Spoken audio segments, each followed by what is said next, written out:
Ladies and gentlemen, it's Ukrainian talk show on Pod TV. My name is Sasha Star, and our guests today are Dr. Jonathan Lockwood. Welcome to the show, Jonathan. Drum roll. There we are. Okay. Thank you, Sasha. Glad to be here as always. Our man in Kiev, Ivan Kucherenko. Welcome to the show, Ivan. He's coming from Kiev, so it's taking longer. It takes a while. Yeah, but anyway, he's coming anytime soon. And in the meantime, there he is. Hello, gentlemen. Probably see you in the new year. Happy New Year, of course, to all of you.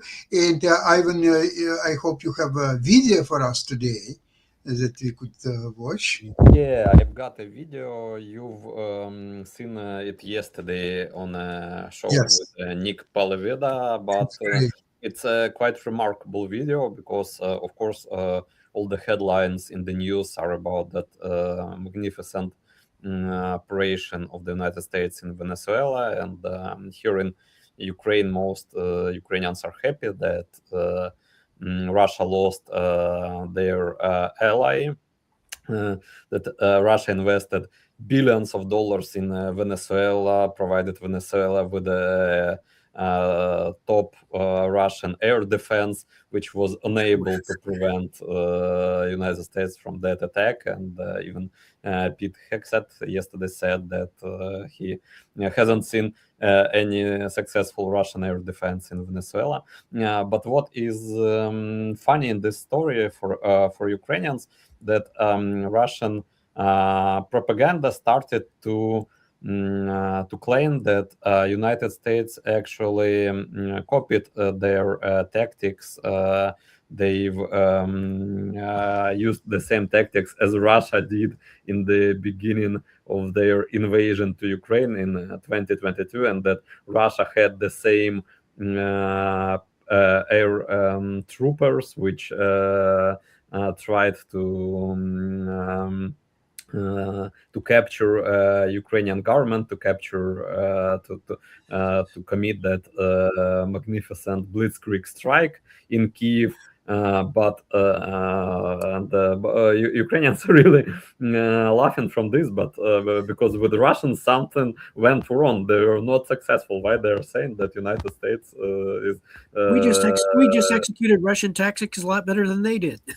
Yeah. So I found that video. It's actually not so fresh. It was made in 2023, just a year after the start of full-scale invasion. But we can compare this video with that operation of American forces in Venezuela, and try to find some similarities, probably, which Russian propaganda found. So let's just enjoy it. And it should be most enlightening. Yeah. So let's.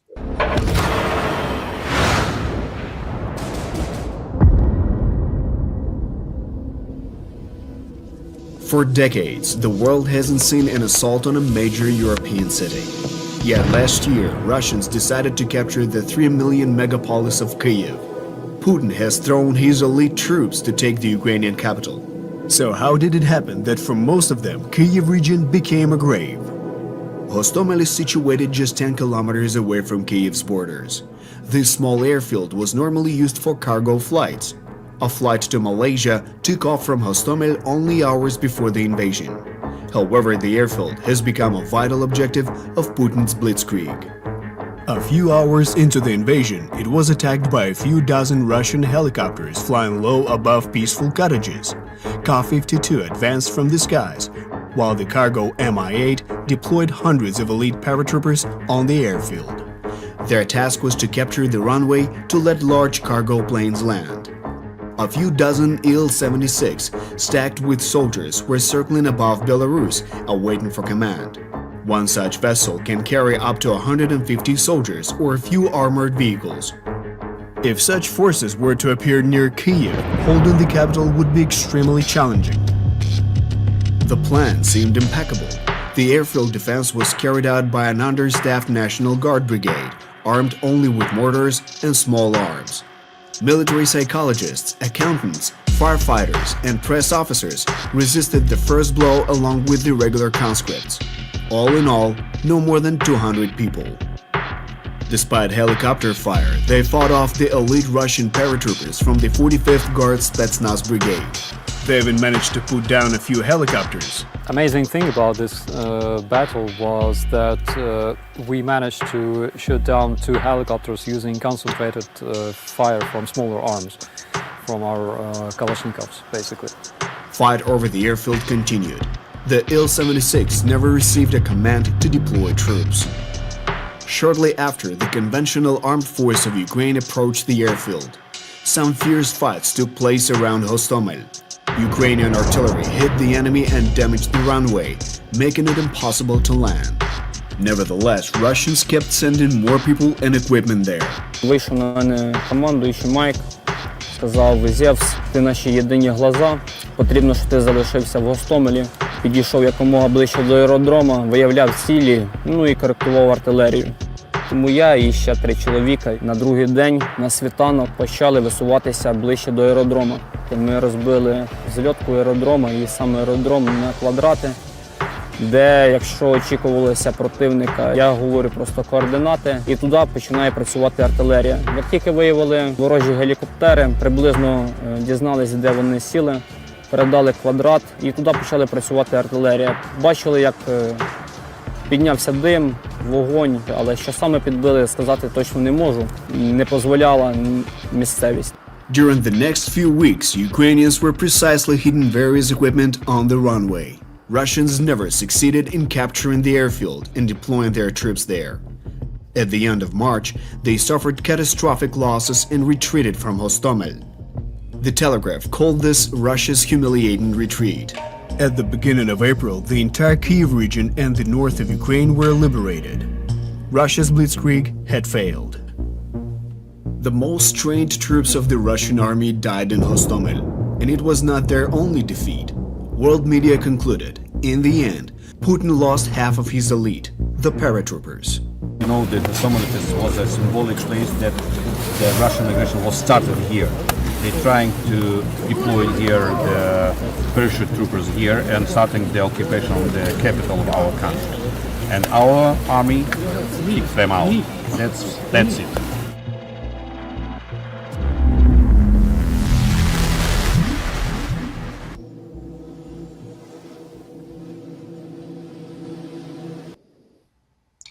Excellent. Wonderful, wonderful. What I'd like to add to it is that on January 5th, yesterday, Mikhail Fedorov, First Deputy Prime Minister and Minister of Digital Transformation, said that Ukraine's defense forces had struck 128 Russian air defense systems and radar stations using unnamed systems in December 2025 alone.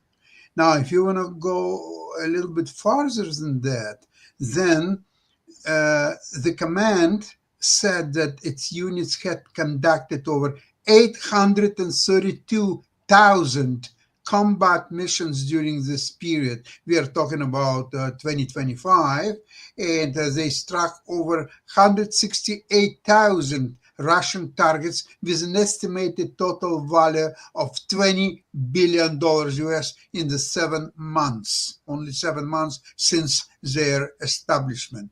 They have hit 532 tanks, around 2,500 guns and howitzers, nearly 7,700 vehicles, and more than 5,500 motorcycles.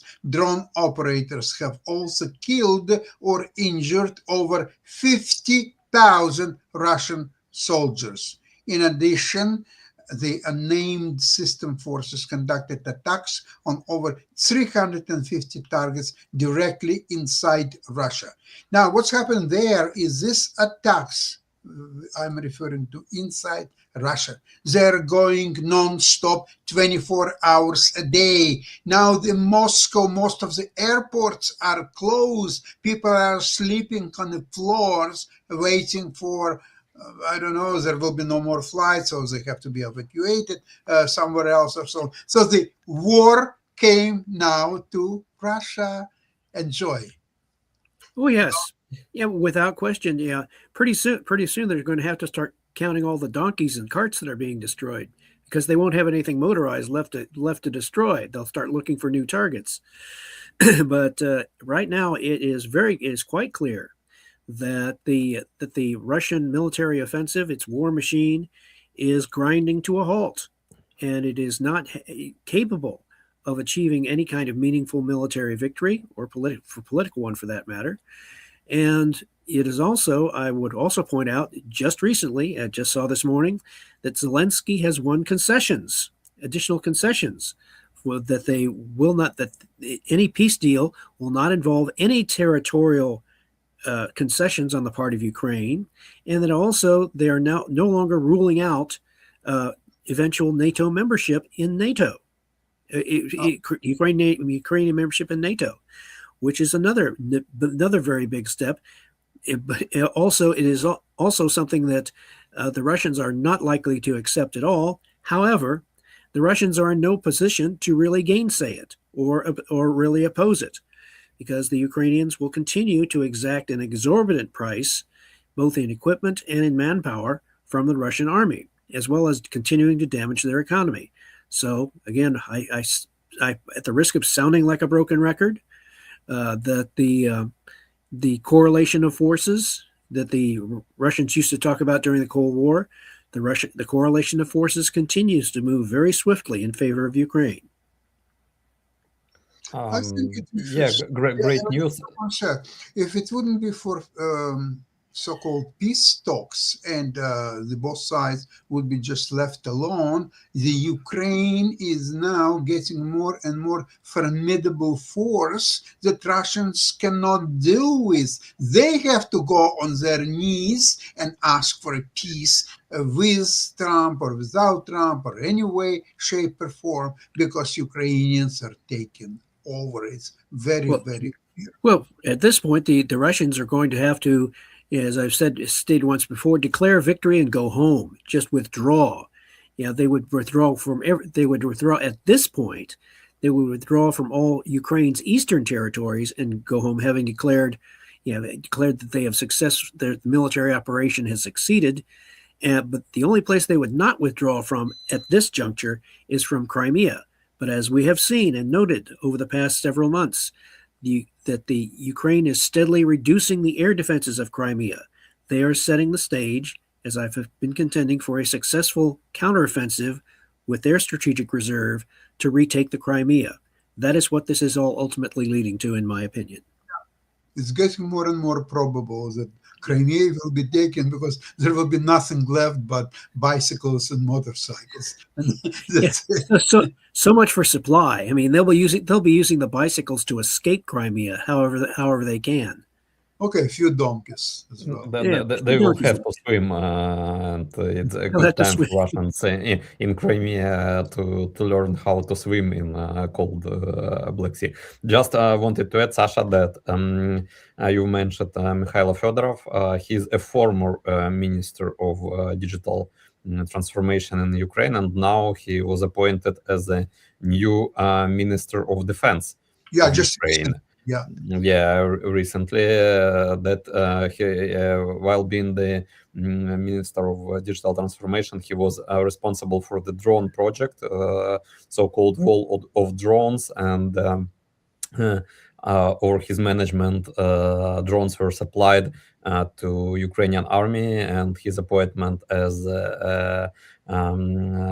defense minister of Ukraine means that more and more drones would appear in Ukrainian army, and that Ukrainian strategy is asymmetric to Russian. While Russia uses manpower and they're decreasing in their technological abilities, they're using donkeys, they're using horses. There are already issues when Russian troopers stormed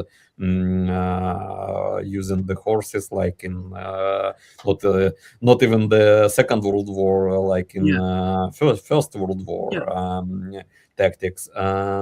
And at the same time, Ukraine is using more and more drones over to balance the Russian supremacy in the manpower. And the Russians are complaining that on one of their soldiers, it's like several drones which are flying above them and attacking, and they're crying, "Oh, our pure little soldiers! They're so pity that those evil Ukrainians they're using several drones to kill our one soldier."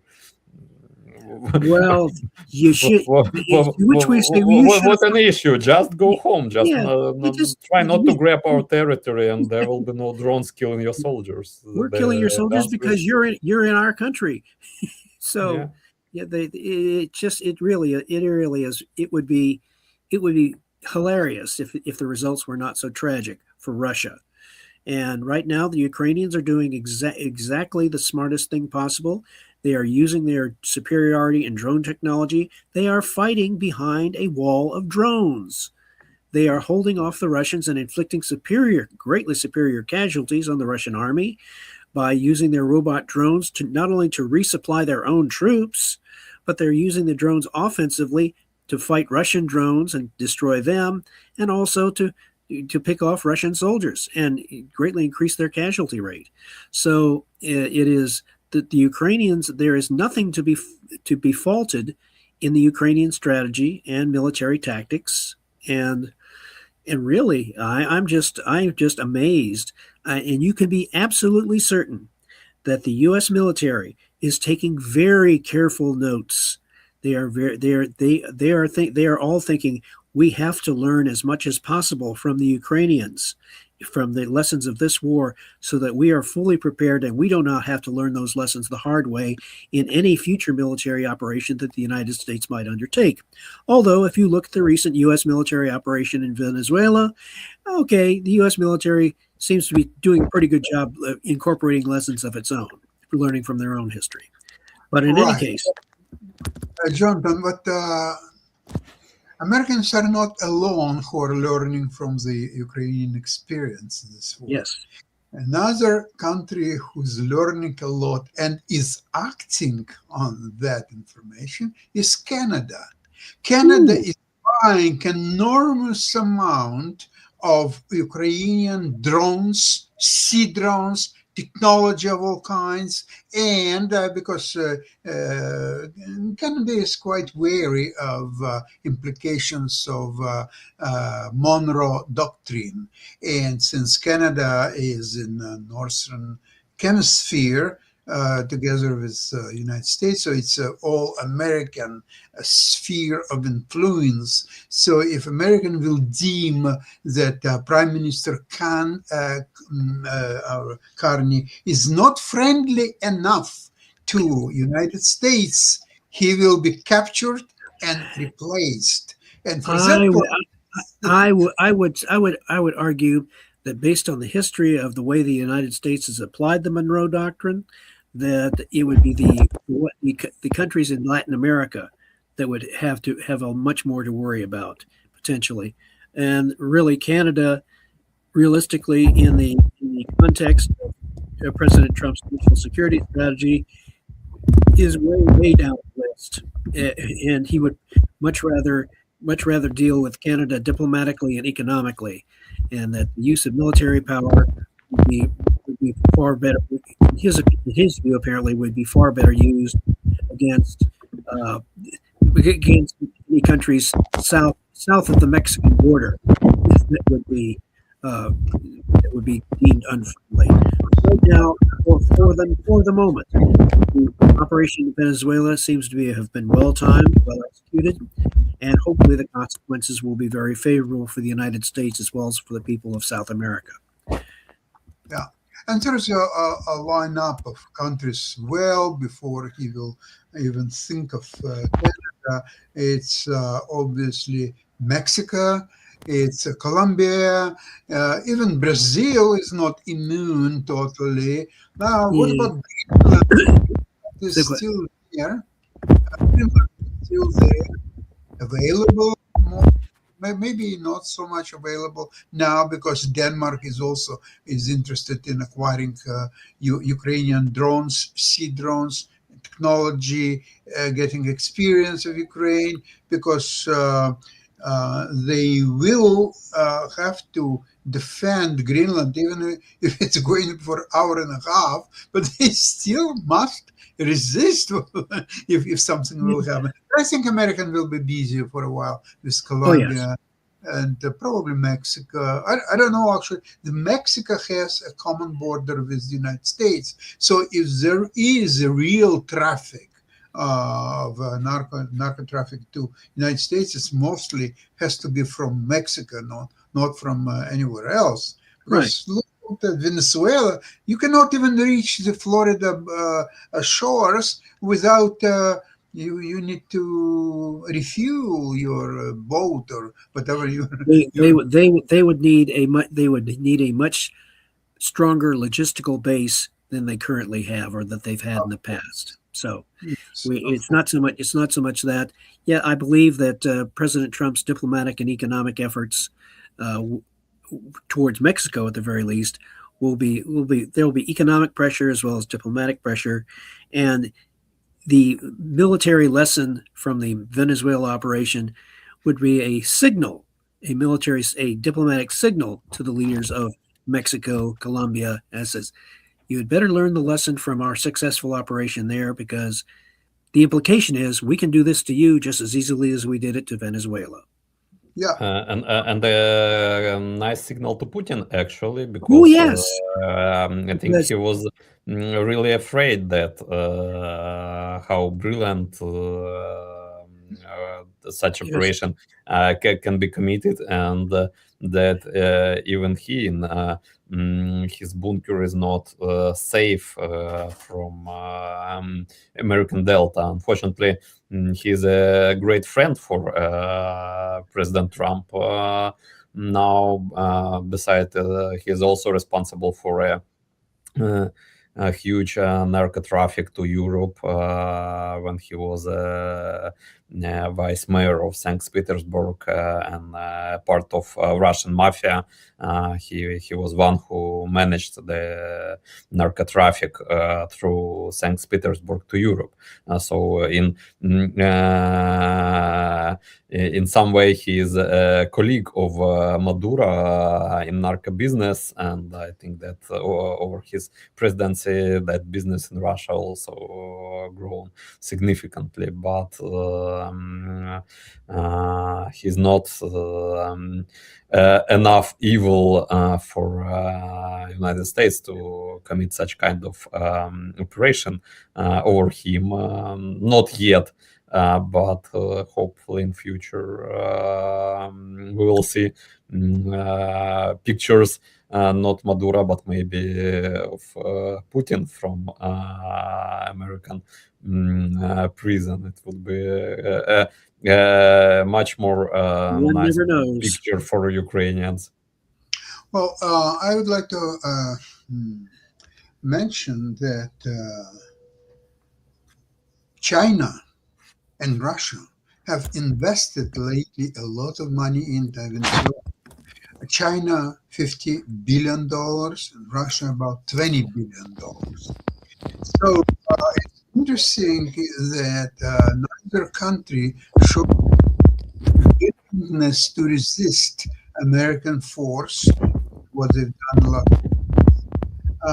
However, from now on, okay, so the action to take over, to accuse him of the narco traffic and all stuff, this was done brilliantly, and it doesn't raise any questions anywhere from what I heard so far.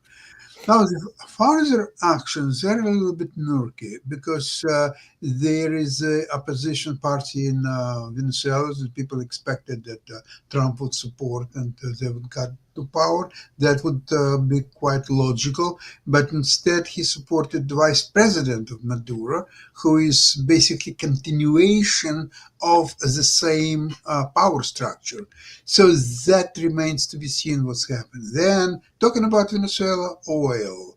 So they have number one proven reserves in the world and so on, but it's a heavy oil of Right. very little commercial use. So all the ExxonMobil and Chevron, they have to invest hundreds of billions of dollars in order to start really producing that oil, arrange refineries who will be available for this particular type of oil. If they will invest this money and they will not succeed for whatever reason, they will lose billions of dollars. There's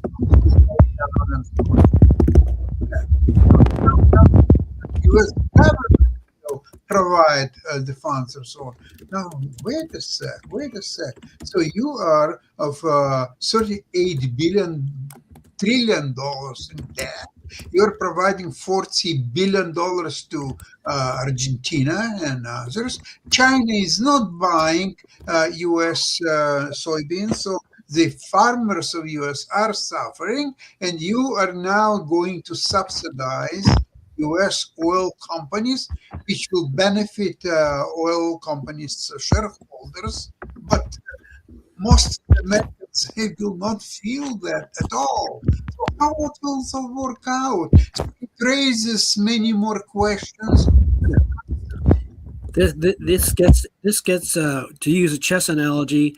This is a series of moves which greatly complicates the situation on the chessboard, which would challenge a grandmaster. Yeah. Trying to sort their way out of it. And oftentimes, by the way, that's what some grandmasters will do. When they come into an awkward situation, they will make moves that will complicate the situation and force their opponent to think a lot harder. So this is something that we now have the international equivalent of a complicated situation on the chessboard. And so it remains to be seen how this is all going to be sorted out. And it would challenge even the most educated and experienced of analysts, scholars, to be able to sort or predict how this will all eventually resolve itself. But right now, for the moment at least, it would appear that the Trump administration has achieved a tactical advantage on the international chessboard by forcing others to react to the United States. And hopefully in ways that the United States will find compatible with its new national security strategy, which is essentially a revised and updated version of the Monroe Doctrine. They want to achieve dominance first in the Western Hemisphere, and as far as I can determine, act as I've described, a geopolitical balancer with the rest of the world outside of the Western Hemisphere. They are not seeking to dominate it, but they are seeking to balance it so that no hostile power or coalition of powers will achieve dominance in the rest of the world. Not dominate it, but balance it. That's about the sanest position they could adopt, given the fact that the American economy, will still have to confront the problem of rebuilding their own industry, boosting their own economic growth, and ultimately the problem they have to tackle is, of course, that $38 trillion debt, national debt, and growing. They have to find a way to achieve enough economic growth and cut expenses in certain areas in order to achieve what I would contend would be you have to achieve a positive enough balance so that you can begin paying down the national debt in such a way that it actually reduces the interest on the national debt. It doesn't do you any good to say you're cutting the national debt when you are not cutting it sufficiently to reduce the yearly interest on the national debt. It's like paying off a maxed out credit card. If you don't pay enough, if you pay less than the minimum, that debt is going to continue to grow. And the United States is confronting that problem on a national scale. So the long-term challenge for the United States is to be not only to achieve its national security interests within its new strategy, but also economically to address its own economy in such a way as to not just balance the budget, but generate enough surplus so that you are actually physically reducing the national debt and in turn reducing the interest you have to pay. That kicks the entire process into reverse, which would be the results of that would be what I would call unpredictable but good, because I cannot see any downside to reducing debt. Can you? Even if you pay a minimum interest, it will take you probably 99 years to pay it off. Depends on how big of a surplus, an annual surplus, you're able to generate. The bigger the surplus, the faster it's reduced. At the beginning of Trump's second cadence, they were floating, but not long enough even to entertain it. But the idea was that all U.S. debt, doesn't matter, 39 trillion or 59 trillions, all that will be put into a super bond, duration 100 years, zero interest, and all countries will participate in this superstructure. And in 100 years, it will be looked at what could be done about it and so on. But it didn't. Sasha, that's a solution that, to me, sounds like what the proponents of world government used to promise. Oh, so if we have just one government, we will be able to solve the world's problems. Unfortunately, can you imagine what the leadership of such a world government would be? Remember, Jonathan, it would be mother of all governments. Correct. It would be, remember what Lord Acton once said, power corrupts. Absolute power tends to corrupt absolutely. The leadership of this is something that a lot of Christian theologians fear when they talk about that the rise of a world government would herald the rise of what they call the Antichrist, basically the supreme world dictator, which would be the ultimate evil. So you have to be careful about what you wish for. You don't want to have an all-encompassing solution in the ultimate world strongman. That is something which is to be feared and prevented at all costs. And so right now, I would settle for fighting debt to a stalemate rather than trying to achieve victory through any kind of centralized solution. There are ways to approach it, but my discussing them would be beyond the scope of this program. So I will sort of leave that one as a mystery. But right now, I would say militarily, if we look at the more manageable problem of achieving peace and victory in Ukraine, that seems to be a much more manageable problem in comparison, especially the way the Ukrainians have been conducting both their political, diplomatic, and economic and operations on the battlefield. So I'm very optimistic for this year. So what do we have at the moment? Are there still peace talks? Is it still going on, or it's all been abandoned for now? They're going through the motions. They haven't openly renounced any further efforts at achieving a peace deal. They're going through the process. Zelensky, as I've mentioned, has achieved those important concessions that we discussed. Yeah, they're not ruling out eventual membership in Ukraine. They've achieved that concession, and they are also achieving the membership in NATO. They're not insisting upon territorial concessions by Ukraine. Those are two very important concessions, because obviously if you ceded more territory, particularly in the Donbass, that would open the gateway for Russians to resume military operations at some point in the future, where the path to Kiev would be open. By not conceding any territory, the Ukrainians retain that superior defensive line that they currently occupy, and they have the potential, for gaining enough strength in the coming months to launch that successful counteroffensive. Yeah, absolutely. Now the peace talks. What's frustrating to me is that since Russia never changed its position, it never offered any concessions of all kinds, and yet U.S., Ukraine, others, they're offering this, and they change 28 points plan to 20 points plan, and they're trying different. It's the same thing like, Jonathan, in real estate, for example. You are sometimes bidding against yourself. And this is what reminds me. Let's see, you're selling $500,000 house, and there is somebody on the other hand offering 400,000. Okay, so you are saying, okay, wait a sec. We are offering you that we are going to leave all furniture and we will fix driveway and we are going to do this and that to induce higher bid. And the other say, thank you very much. We'll think about it. And they're not raising even $1. It's 4,000, leave it at 400,000, leave it or take it. And you're offering all kinds of inducement and propositions. Yeah. Doesn't work anything. So same thing with Putin. He's sitting there, okay, my demands, there has to be the no NATO, and it has to be complete reversal of all strategy of Ukraine, and no European Union, although lately European Union maybe.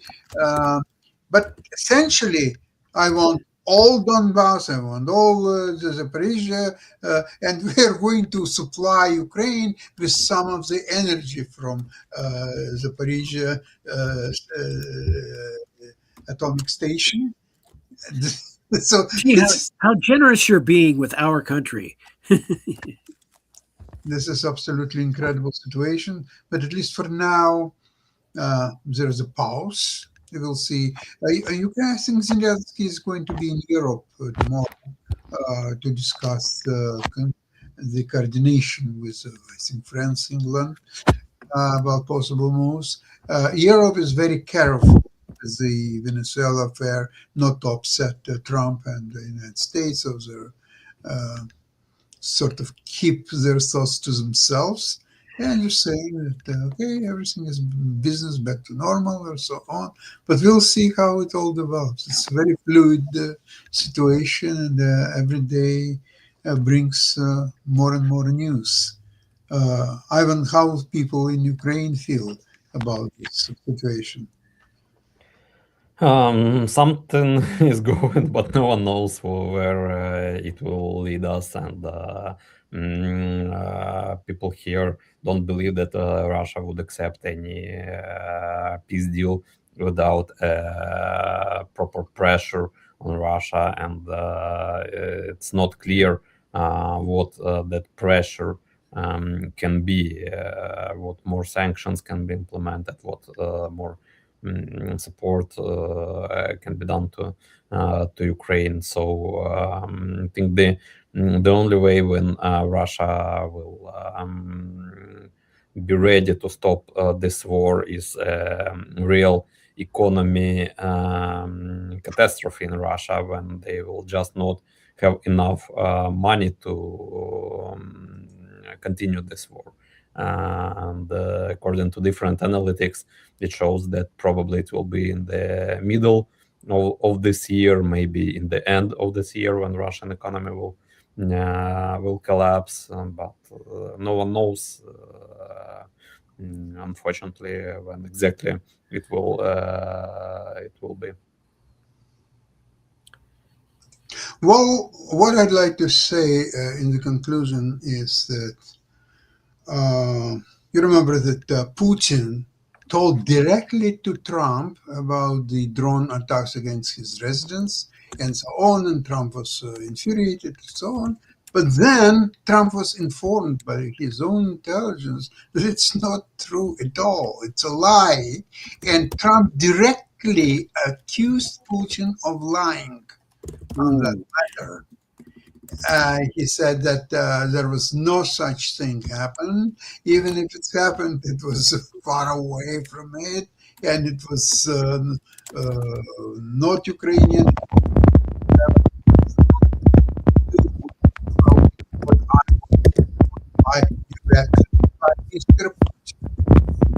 Now I think